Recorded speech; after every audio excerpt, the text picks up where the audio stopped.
I'm Andrew Schwartz, and you're listening to The Truth of the Matter, a podcast by CSIS where we break down the top policy issues of the day and talk with the people that can help us best understand what's really going on.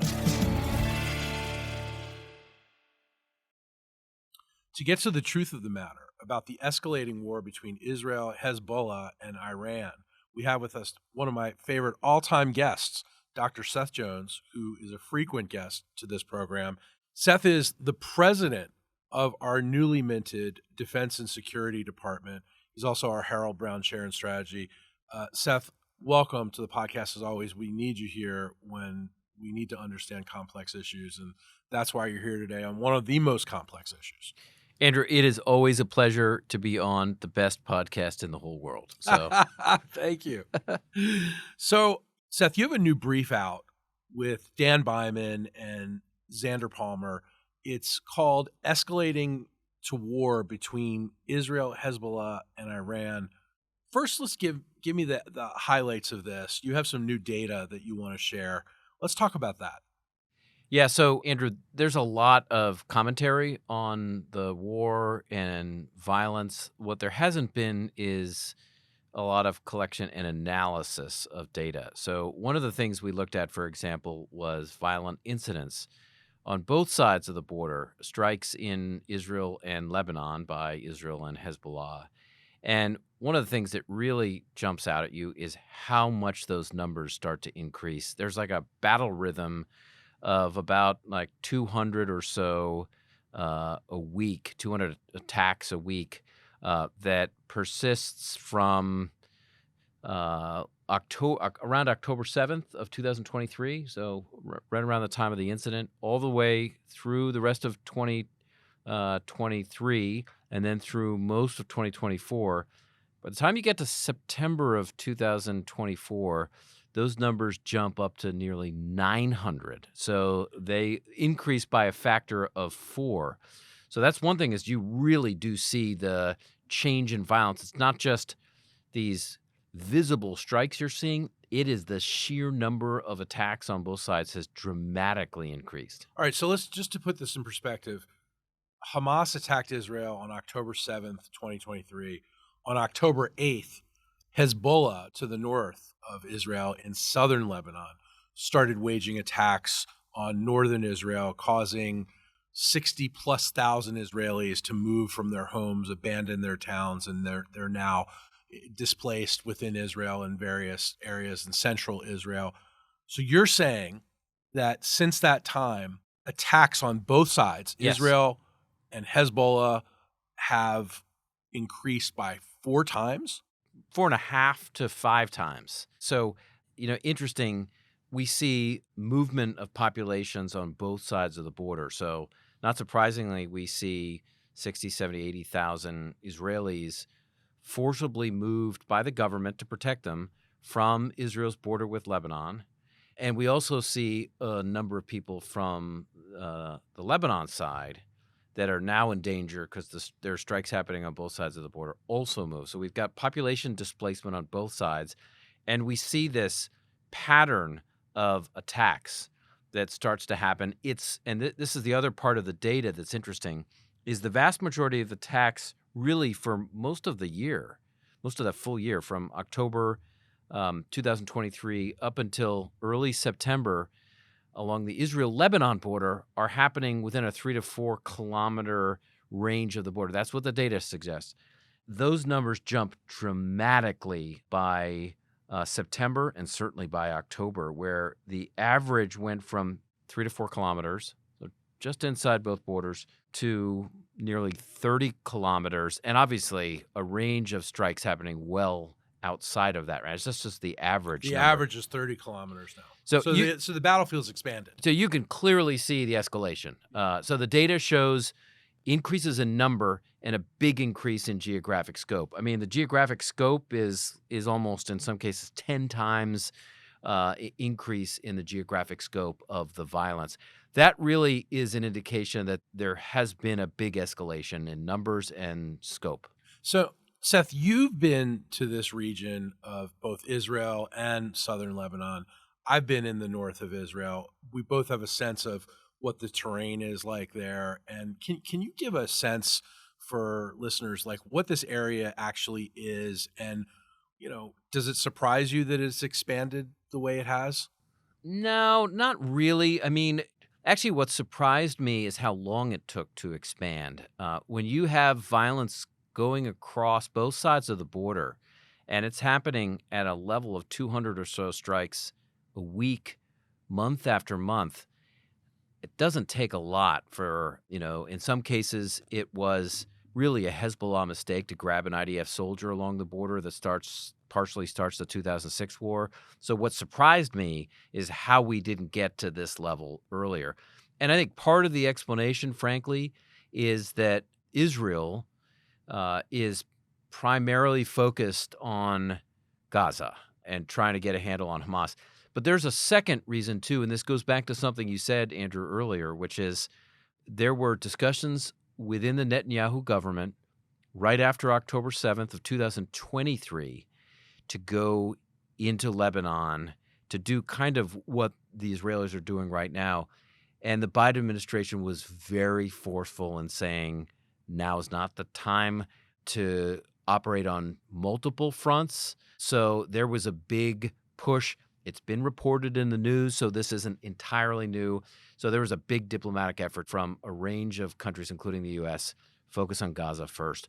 But as we've seen, much of Gaza it's not over, but the Israelis have withdrawn a range of military units, and I think that has allowed them a little bit of time and space to try to take care of the northern challenge. So the southern challenge is in hand. The northern challenge doesn't seem like it's in hand.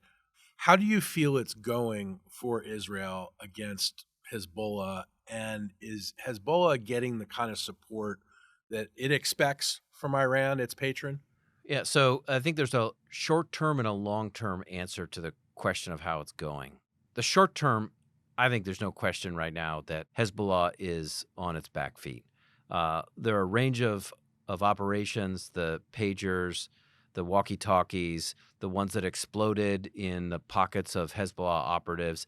There were some unfortunate killing of and wounding of civilians, but that operation, in addition to Israel's targeting of senior Hezbollah leaders, including Hassan Nasrallah, the head of Hezbollah, has profoundly, at least in the short term, impacted Hezbollah's ability to respond to Israeli operation. One good, in my view, clear example of this is the lack of a Hezbollah response with standoff weapons to these Israeli actions. Hezbollah, by our estimates, has somewhere between 120 to 200,000, or had them 120 to 200,000 standoff weapons. Those are rockets, various types of missiles, but included ballistic missiles, both guided and unguided. And their response has been really feeble. So we know they've had high numbers.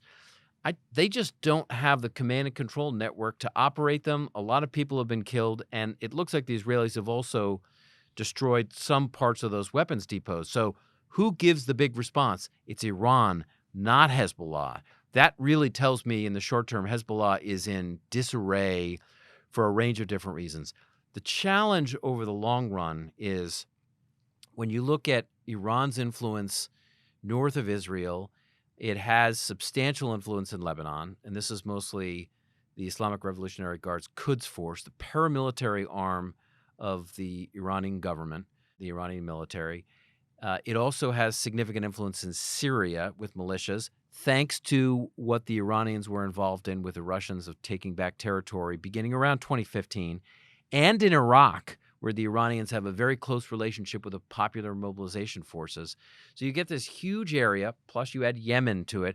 The Iranians still have significant influence in a range of areas, which means the Israelis, and the U.S. for that matter, are going to have a lot to deal with over the next several months and years. Yeah, so the question, I guess, is Israel safer now than they were last year around this time?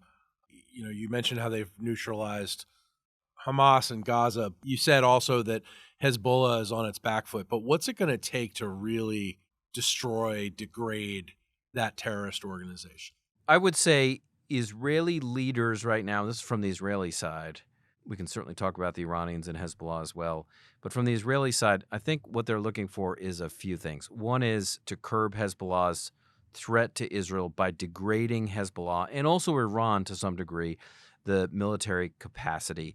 And as part of that, also to deter further actions. The current Israeli Minister of Defense said this recently, where a key goal, he said, is, quote, destroying Hezbollah's capabilities that have been built up over 20 years, including, quote, disarming entire units of the Radwan force and leaving Hezbollah leaders kind of alone at the top. So that's one And and most of the Hezbollah leaders are gone now. well, a number of them are gone. That's right. So, and I think there has been some degrading for now.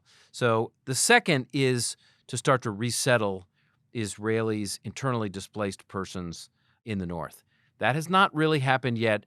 And there, I think the challenge is back in 2006, Israel, the Lebanese government, and others involved in the negotiations established UN Security Council Resolution 1701, which essentially meant that that area south of the Litani River in southern Lebanon and north of the Israel-Lebanon border, what the UN calls the Blue Line, essentially the Israelis weren't allowed to operate in those areas. Neither was Hezbollah. It's a in any meaningful demilitarized zone. Basically a demilitarized zone. That has not happened. I think for Israel to resettle and for the Israeli population to feel safe to some degree, there has to be some agreed upon buffer area north of the Blue Line, north of the Israel-Lebanon border. That has not happened. That will be a function and part of negotiations that have not been successful. So there's a military side of this on capabilities. There's also a diplomatic component to it, of which there have been a lot of ongoing discussions, just not success yet. So is it your belief that once something like that is reestablished, I mean, after all, 1701, the Litani River, it was established, but it wasn't enforced. They were firing back and forth at each other, and that's been going on for quite some time. But if there is some semblance of this restored, do you think Israel then backs off, or do you think Israel's really in it right now to try to finish off Hezbollah as much as they can? So I think what Israel probably will want to do in some sense is there's no end in sight. I mean, I think anybody that looks at the last several decades of Israel-Lebanese involvement, in fact, you could go back to U.S. put boots on the ground in the 1980s, did not go well. Hezbollah was involved in blowing up and killing U.S. Marines in the barracks. So I don't think anybody expects that this will end conflict. The conflict tends to be cyclical and periodic. But I think the hope from the Israeli perspective is that they will decimate chunks of Hezbollah's capability and willingness to strike Israel.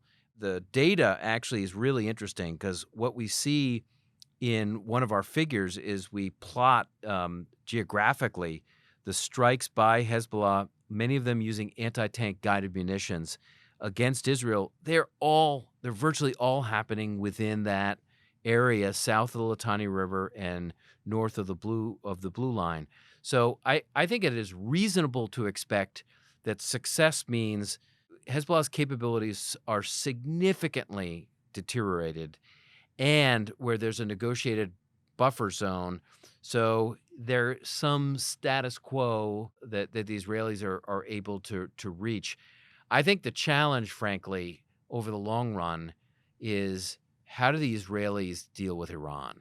Because Sure. Iran's got its tentacles in multiple countries in the region and can resupply all of them, including Hezbollah.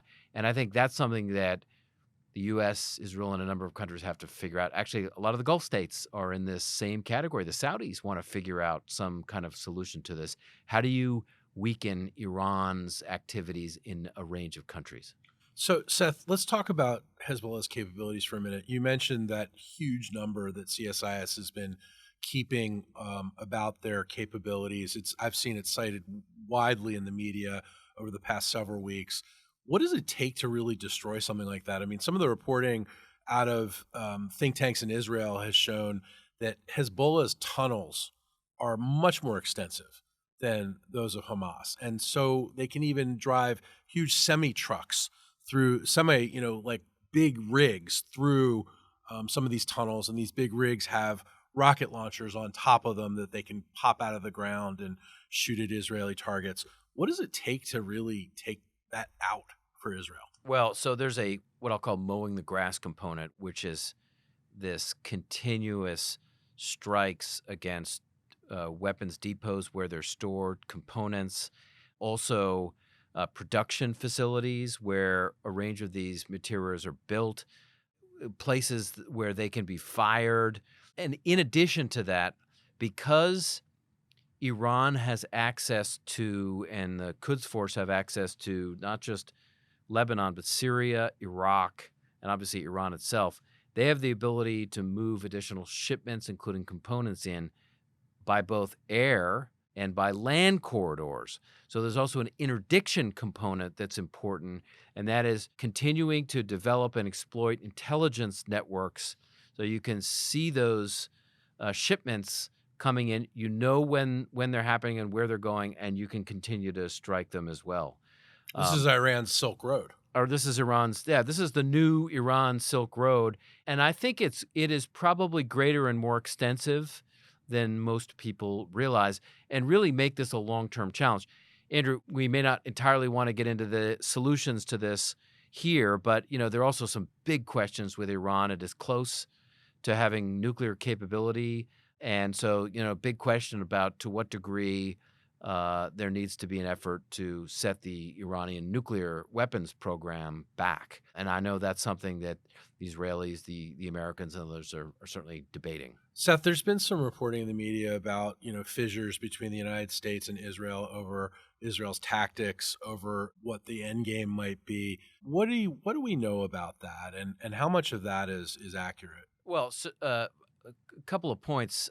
One is every country and every leader is going to have its own interests. It's going to have its own domestic interests. It's going to have its own foreign policy interests. So it's not unusual for U.S. and Israeli leaders to disagree in a range of issues. I mean, just think for a moment, the U.S. is an election year. It is dealing with a population that has had protests on campuses. The Israeli population is dealing with the aftermath of October 7th. The Israeli population is not in a position to be negotiating about its own security and survival. It's feeling a threat, not just from Hezbollah and Hamas, which is what we've talked about, but also there have been strikes by the Houthis up the Red Sea that have hit targets in Tel Aviv. So the Israelis are feeling it from multiple fronts. And a massive strike on Israel by Iran all over Israel, which was largely deterred, but you could see where some of these missiles fell. Massive damage, even though it wasn't to any real infrastructure in Israel or people. Israel's Iron Dome, with the assistance of the United States, managed to shoot a lot of this down.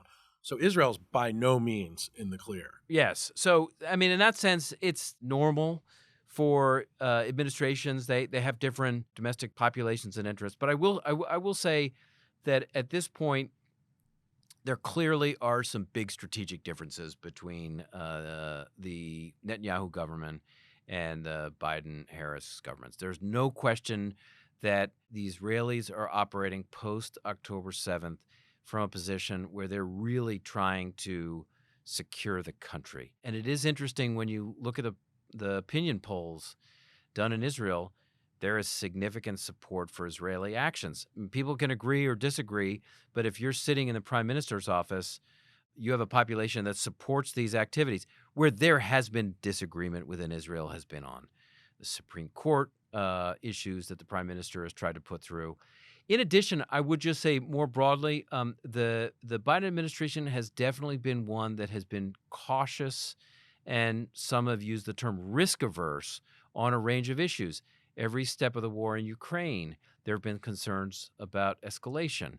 Do you give the Ukrainians ATACMS or F-16s or various types of weapons that might lead Vladimir Putin to escalate the war? The same kinds of issues have led the U.S. administration, I think, to think very carefully, cautiously about the potential for escalation here.